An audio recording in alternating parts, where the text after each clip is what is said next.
చాలామంది పేరెంట్స్ చేసే తప్పేంటంటే బలవంతంగా పెళ్లి చేసేస్తారు.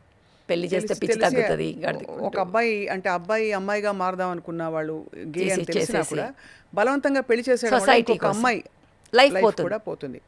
అండ్ అక్కడ అలాంటి పరిస్థితుల్లో అమ్మాయికి ఎటు చెప్పుకోలేక అదే నోరిప్పకపోవచ్చు ఆ అమ్మాయి.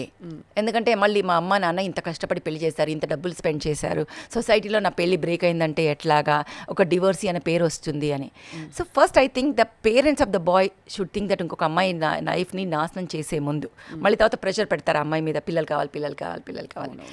నాకు ఈ మధ్య అర్థం కానిది ఒకటి ఏంటంటే, పెళ్ళి అంటే పిల్లలు మాత్రమేనా అనేది ముందు పేరెంట్స్ అర్థం చేసుకుని, ఇరెక్టైల్ డిస్ఫంక్షన్ ఉన్నా ఆర్ మేల్ ఫ్యాక్టర్ ఉన్నా ట్రీట్మెంట్ ఇప్పించాల్సిన అవసరం చాలా ఎంతైనా ఉంది. అవును అవును ఏదో ఒకటి చేసి పిల్లలకి అనేసి you have to live like that, అట్లాగే పెళ్ళిని ఇది చేసుకోవాలి, ఇలాంటివన్నీ ఐ థింక్ ఈ రోజుల్లో సరిపోదు.